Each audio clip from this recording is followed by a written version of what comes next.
Ayah Ivana yang seorang tentara, ditugaskan ke Indonesia. Karena hal itu Ivana dan orang tuanya menetap di Indonesia.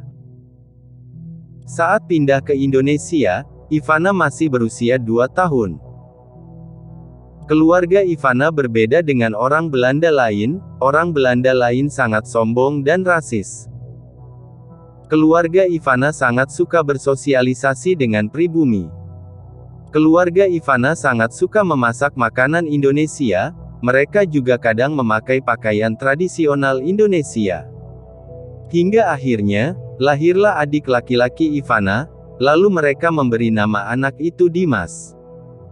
Karena semua itu, keluarga Ivana dikucilkan orang Belanda lainnya. Menurut orang Belanda lainnya, keluarga Ivana sangat aneh karena suka bergaul dengan pribumi dan mencintai budaya pribumi. Karena hal itu juga ketika di sekolah Dimas selalu mengalami pembulian. Hingga akhirnya tanpa sengaja Dimas bertemu dengan Elizabeth di belakang taman sekolah. Akhirnya Dimas dan Elizabeth menjadi dekat. Di sekolah itu, pangkat ayah Elizabeth paling tinggi. Ayah Elizabeth tidak suka melihat keluarga Ivana yang terlihat dekat dengan warga pribumi. Karena hal itu, ayah Ivana dipindahkan ke kota Bandung. Saat dipindahkan ke kota Bandung, Ivana sudah lulus dari sekolahnya.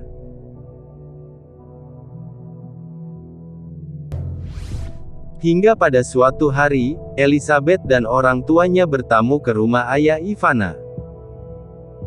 Keluarga Ivana menyambut mereka dengan pakaian tradisional Indonesia. Hanya Dimas yang tidak memakai pakaian tradisional, dan juga keluarga Ivana menghidangkan makanan tradisional Indonesia. Ayah Elizabeth sangat marah, dan ayah Elizabeth merasa jijik dengan anak Belanda yang diberi nama Dimas. Selain itu, ayah Elizabeth merasa ada sesuatu antara Elizabeth dan Dimas. Ayah Elizabeth mengusir Dimas dari meja makan karena merasa jijik dengan nama Dimas yang diberikan orang tua Ivana. Ayah Elizabeth menyusun rencana untuk melenyapkan keluarga Ivana. Hingga pada suatu hari Dimas kabur dari rumah karena kecewa orang tuanya memberi nama Dimas, dan akhirnya Ivana mencari Dimas berhari-hari. Setelah menghilang beberapa hari, akhirnya Dimas dikembalikan ke rumahnya dalam keadaan sudah menjadi mayat. Ternyata, saat Dimas kabur dari rumah, Dimas ditangkap, disiksa dan tidak diberi makan hingga akhirnya Dimas tewas, dan yang melakukan semua itu adalah ayah Elizabeth. Melihat anaknya meninggal, ibu Ivana menjadi sakit dan akhirnya meninggal.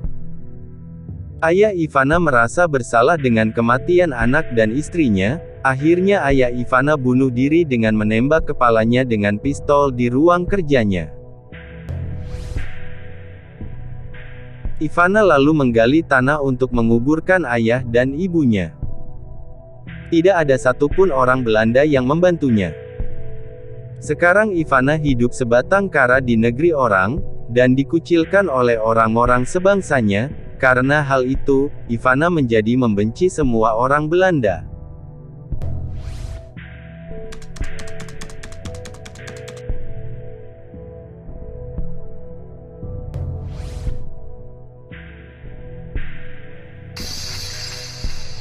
Saat Ivana mendengar tentara Jepang akan datang, Ivana mulai memiliki ide untuk membalas dendam kepada orang-orang Belanda. Ivana memotong pakaiannya agar menjadi seksi, lalu Ivana pergi ke tempat hiburan untuk menjadi wanita penghibur. Di tempat itu Ivana mendapatkan banyak informasi tentang tempat-tempat penting para tentara Belanda. Saat Jepang datang, Ivana bertemu dengan seorang petinggi militer Jepang yang bernama Matsuya. Matsuya adalah pria pertama yang membuat Ivana jatuh cinta. Ivana memberi tahu tempat persembunyian orang-orang Belanda. Sebagai imbalan, Ivana meminta agar Matsuya akan mengembalikan Ivana ke Belanda. Dan juga Ivana meminta agar Matsuya berjanji jangan membunuh anak-anak dan wanita. Matsuya berjanji mengikuti permintaan Ivana, tapi ternyata Matsuya berbohong. Hingga pada suatu hari, Ivana ikut dalam operasi penangkapan keluarga Elizabeth. Saat di perjalanan, dalam hati, dendam Ivana memang sudah terbalaskan, tapi Ivana mulai merasa bersalah. Karena kesalahan Ivana, banyak orang Belanda yang meninggal. Saat sampai di rumah Elizabeth, Ivana melihat dengan matanya sendiri, ibunya Elizabeth dibunuh tentara Jepang. Ivana juga melihat tubuh Elizabeth diseret tentara Jepang. Elizabeth berteriak memanggil nama Ivana. Sedangkan ayah Elizabeth berhasil melarikan diri. Setelah itu, Matsuya menghasut warga pribumi untuk membenci Ivana. Warga pribumi yang awalnya menyayangi Ivana kini mulai membenci Ivana. Akhirnya, janji manis Matsuya hanya tipuan saja, meskipun Ivana sudah membantu Jepang. Ivana tetap harus mati karena Ivana orang Belanda. Kepala Ivana dipenggal dan warga pribumi ikut andil dalam kematian Ivana. Jadi Ivana meninggal dalam keadaan dendam ke orang Belanda, orang Jepang, dan Indonesia. Sebelum kepalanya dipenggal, Ivana sempat berkata, "Setiap darah saya yang menetes, akan membuat hidup kalian semua tidak tenang."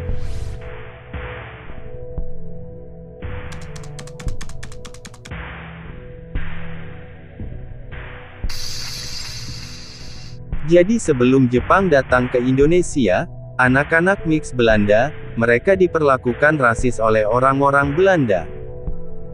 Perlakuan rasis pada masa itu, bisa kita lihat di film Bumi Manusia ketika Robert yang mix Belanda dan Minke yang asli pribumi ditolak masuk ke suatu tempat, penjaga tempat itu berkata, tempat itu hanya untuk murni Belanda. Anak-anak mix ini biasanya merasa sedih, kenapa mereka harus menjadi anak mix, kenapa mereka tidak murni Belanda, agar dihormati. Tapi ketika Jepang datang, anak-anak mix ini beberapa ada yang beruntung, karena Jepang membuat aturan, anak-anak mix tidak akan ditangkap asalkan ibu mereka bisa menunjukkan bukti bahwa anak ini memiliki ibu orang Asia. Tapi ternyata aturan ini terkadang rancu, terkadang adik dan kakak ada yang memiliki nasib berbeda, ada yang harus ditahan di kamp, ada juga yang dibebaskan. Pada tahun 2022, dibuatlah film horor yang diadaptasi dari novel Ivana Van Dijk yang disutradarai oleh Kimo Stambul. Film Ivana ditayangkan di bioskop Indonesia tanggal 14 Juli tahun 2022, dan juga ditayangkan di Malaysia, Singapura, Brunei Darussalam, dan Vietnam. Film ini menceritakan tentang seorang wanita yang bernama Ambar yang memiliki kemampuan melihat hal-hal mistis. Sejak kematian kedua orang tuanya, Ambar dan Dika pindah ke sebuah panti jompo milik sahabat orang tua mereka. Secara tidak sengaja, Ambar mendapatkan penglihatan dari masa lalu Ivana, perempuan Belanda yang mengalami penyiksaan oleh tentara Jepang yang mengakibatkannya kehilangan kepala. Serangkaian kejadian mistis mulai menghantui Ambar dan seluruh penghuni panti jompo, terlebih setelah mereka menemukan sebuah patung tanpa kepala di ruang bawah tanah beserta dengan piringan hitam yang berisi lagu menyeramkan.